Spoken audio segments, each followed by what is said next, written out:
Hello and welcome to In Conversation With, the monthly podcast series brought to you by the team that produced the Global Cosmetics newsfeed.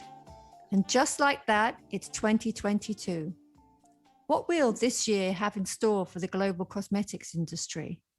As corporations move away from shareholder capitalism towards stakeholder capitalism, how can the beauty economy future-proof itself?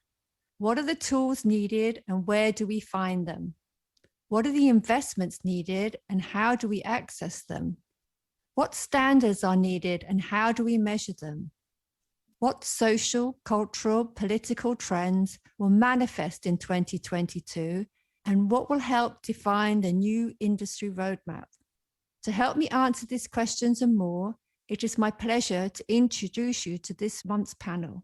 Welcome to Claire Chung, founding partner at Ignite XL Ventures, and Amajit Sahoto, founder and president at Ecova Intelligence. Welcome, everybody. Thank you. Hello. Hello, Siobhan. Welcome, everyone. Claire, let's start with you. What social drivers do you predict will influence the acceleration of capital investment in the global cosmetics industry in 2022? I would say consumers are informed more than ever before. They're much more aware of the ingredients, their skin types, and demand more from brands. We see consumers moving away from the mass marketed products to more niche brands that address their needs, their specific needs. So instead of one brand for life, based on each life cycle, consumers now have choices to meet their skin needs. What's appropriate for teens going through puberty will be very different from women in their 30s going through fertility, let's say, to women in their 40s and 50s going through menopause. So we anticipate that these niche brands that hadn't existed before, but has the potential to be very big, and we're very excited to find those opportunities. And what social drivers does Ecova Intelligence predict will influence the acceleration of sustainability business model for the global cosmetics industry, Amajit? Well, firstly, we've already seen a big shift since the pandemic started. When you talked about sustainability pre-pandemic, it was very much about environmental issues.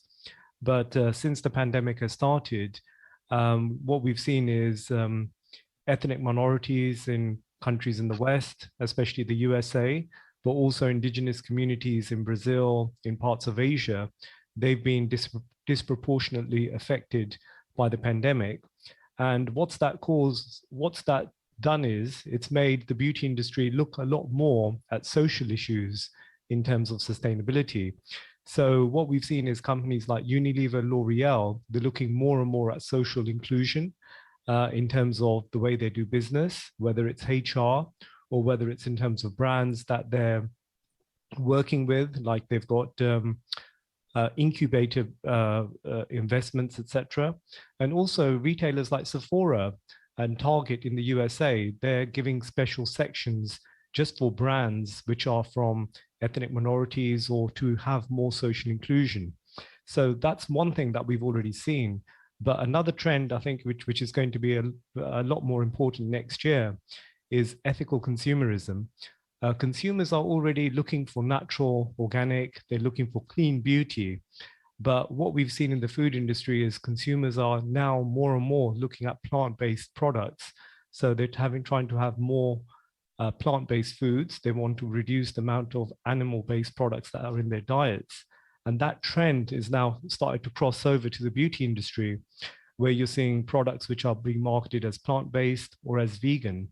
And just to highlight two important developments this year, excuse me, The Body Shop, they announced in June that all of their products by 2023 will be certified by the Vegan Society. And Aveda, the leading natural personal care brand in the USA, they made an announcement about a year ago in January in 2021 that all of their products will become vegan. So expect to see more ethical consumerism in 2022, where brands are going to be having more social inclusion, and also looking at having products which are meeting consumer demand for ethical products and plant-based products especially. And for you, Claire, what digital drivers do you predict will assist the acceleration of capital investment in the global cosmetics industry in 2022? Well, technology has always been at the forefront of significant industry change. And with COVID, we have seen acceleration in our reliance on technology, from grocery delivery services to doctor visits, to just about everything that we do now relies on some sort of technology. So I believe it's high time it revolutionized the $5 trillion beauty and wellness space. Technology innovation is further expanding its category with product innovation, even as Amber just said, with the plant-based to clean ingredients, also the distribution channel disruption, including social media, live commerce, direct-to-consumer models to subscription, and then to consumer engagement and experience through a more personalized approach.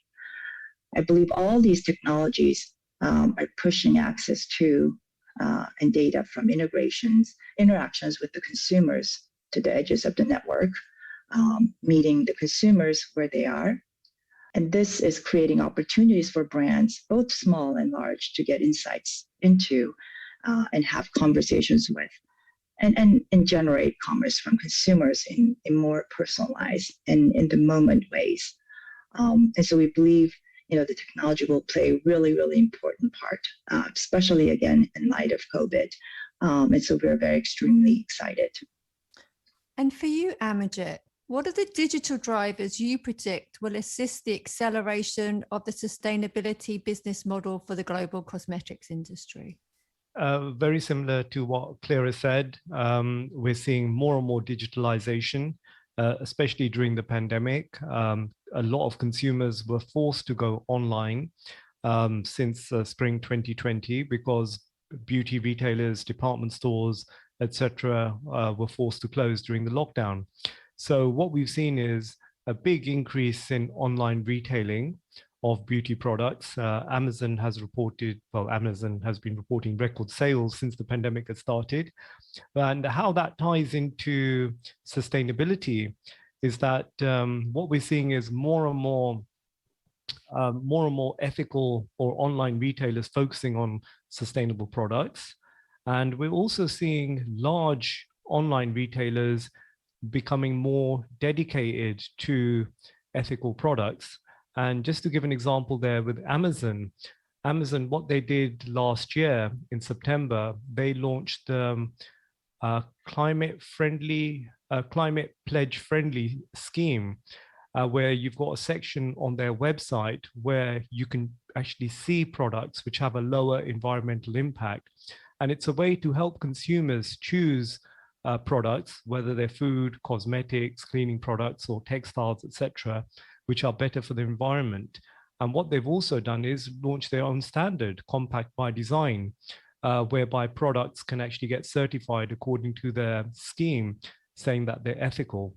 So just to summarize, more and more online retailing and dedicated online retailers for ethical products, but also large retailers like Amazon, they're investing a lot more in ethical products to make it easier for consumers to make the right choices if they want to buy sustainable or natural organic beauty products. And Claire, at Ignite XL, what environmental drivers do you predict will impact the acceleration of capital investment in the global cosmetics industry in 2022? I believe what Amajit highlighted at the beginning of this conversation really applies to all of the things that we look at. But then also when you look at the Gen Z, which will represent 82 million by 2026, they'll be the largest generation with massive buying power. And they deeply care about the environment and saving the planet. So they are what we call the conscious consumer base, or very highly engaged in this ethical consumerism. And they are heavily involved in ethical shopping.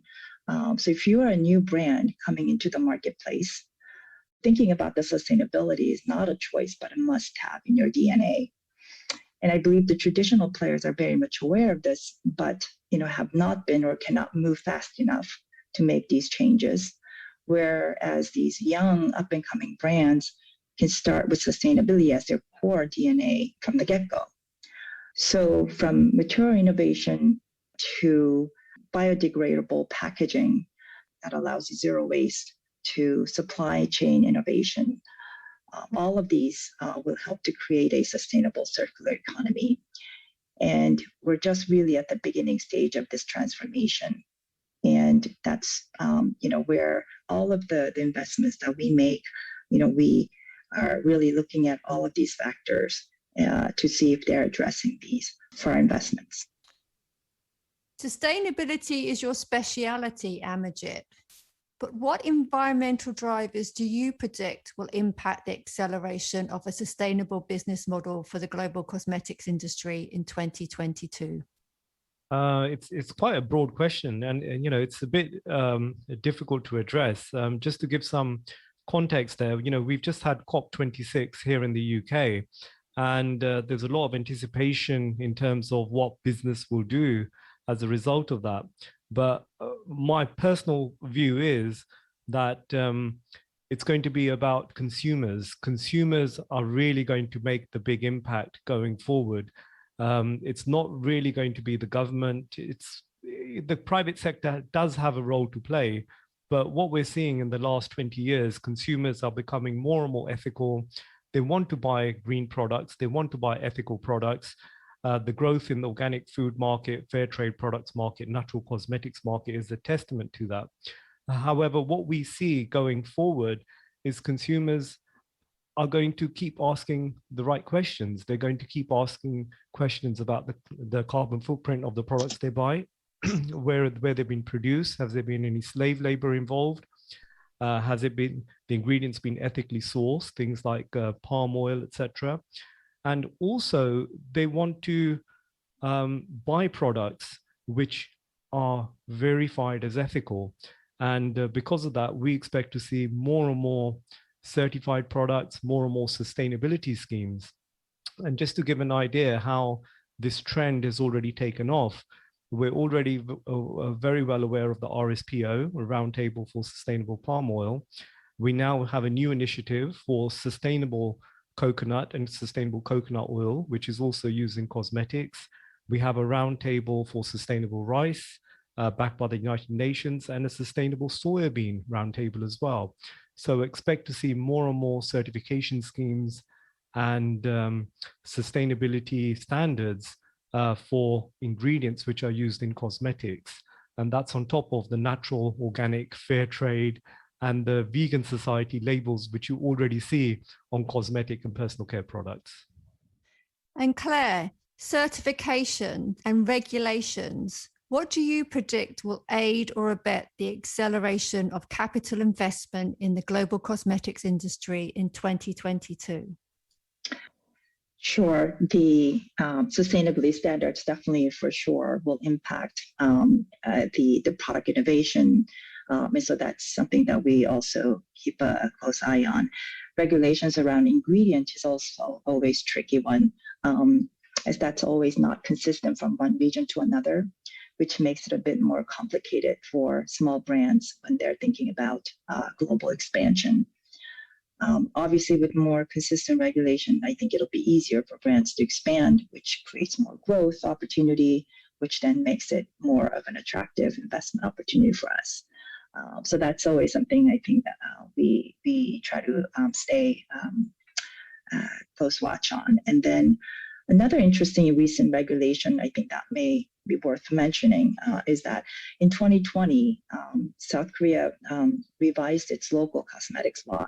By the way, we have a in our investment mandate, not mandate, but focus, we work closely with Korea in that we have our investors from there who are one of the few of the leading manufacturers from Korea, as well as looking at Korea as really consumer insights and trends for beauty and health and personal care opportunities.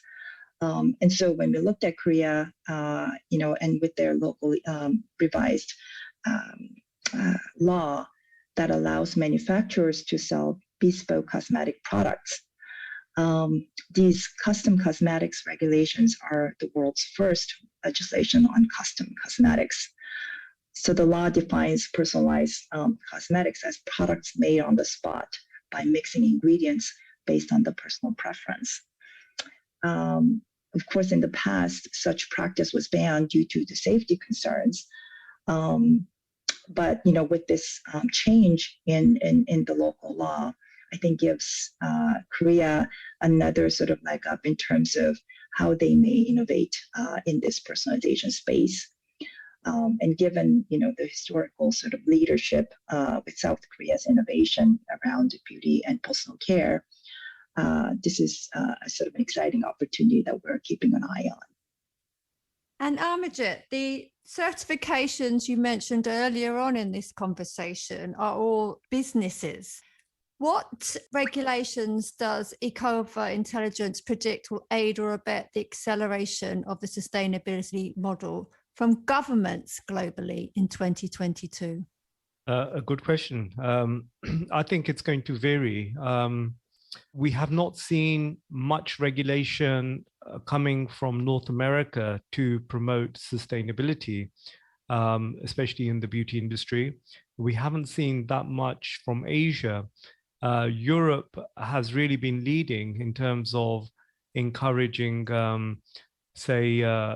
sustainable farmland, in terms of agricultural production, ethical sourcing, moving away from conventional palm oil, etc.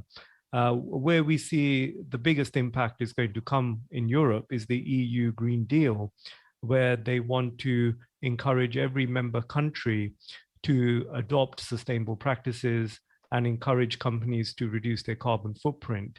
So the EU Green Deal is still being implemented, their strategy, but that's going to cause a big overhaul, not just of the cosmetics industry in the way that it's operating in terms of resources, but also the chemicals industry too. Just about 15 years ago, when REACH was implemented, that had a very big impact on the chemicals which can be used in the personal care products. And now we're expecting to see a similar overhaul in the next few years. So I think that in terms of regulations, Europe will continue to lead, and the Green Deal is going to make it stand out even more in terms of regulations towards sustainable production and development. And will the Green Deal be a deterrent for investment, Claire? Actually, it is the future of the consumerism, as we talked about, the Gen Z being the largest generation in the future, where their buying power is massive and their buying behavior, and they care deeply about the planet. And so the regulation will even further, force businesses to be conscious of their practice. Otherwise, they become irrelevant. And so we see that as a positive move. And maybe if I could just add one more point there, when it comes to investment, just to echo what Claire said as well, the investment community, you're seeing a big shift. Initially, it was all about return on investment, but now more and more, the investment community is looking at ESGs, environmental, social governance. They want to make sure companies and brands are doing the right thing and that they're addressing their impacts, whether it's environmental or social, and how they're adhering to government principles and regulations. So the way forward really is, to become more sustainable, to have a sustainability plan, to have targets, and to show what you're doing in terms of ESG, especially if you're going to look at investment in the future. 100% agree. Doing the right thing, Claire, what is your number one prediction for the global cosmetics industry in 2022? If you'll allow me, I'm going to cheat. I think everything that we talked about today really applies to what we are looking at in 2022. So, sustainability is really at the top of our focus. as well as personalization, obviously given the advancement of technology and science. And then, of course, the inclusion, the diverse founding teams that we back. And so I would say all these three things we anticipate the 22 will really help to grow the beauty and wellness market. And what are your hopes, Amajit, for 2022? Well, I think the beauty industry is doing a great job in terms of sustainability. The beauty industry has traditionally got a lot of flack, saying that, for animal testing, they're buying products which are considered vanity products, etc. But it's been doing a really great job in terms of becoming more sustainable. We've seen the large beauty companies all having ambitious plans to reduce their environmental impacts. We've seen companies like Natura Brazil, they've been carbon neutral since 2007, and that's the largest cosmetics company in Latin America. Neal's Yard Remedies here in the UK, the first company to have certified organic personal care products, and they've been carbon neutral for over 15 years as well. And another area which I think is going to become more important next year is more and more certified B Corps. And these are companies which are adopting sustainability and ethical practices into their company charters. We've seen The Body Shop become a certified B Corp, Grupo Boticario, the second largest cosmetics company in Brazil. They took a decision a few years to become a certified B Corp. And then you've got smaller brands like Herbatint in Italy, Beauty Kitchen in the UK, etc., Dr. Bronner's, etc. They're all going in that way. So I personally think it's going to be the private sector which is going to take the lead in sustainability. Then companies are not going to wait for the government sector. COP26 was, good in setting targets, but the private sector is really going to have to take the lead. So expect to see more companies like Natura Brazil, Grupo Boticario, Body Shop take the initiative by reducing their carbon footprint and adopt sustainability principles in their company charters. I think that's really going to be the way forward, and the beauty industry is going to become more sustainable in 2022. And with that, I would like to thank my guests, Claire and Amajit, for joining me today, and to you for listening.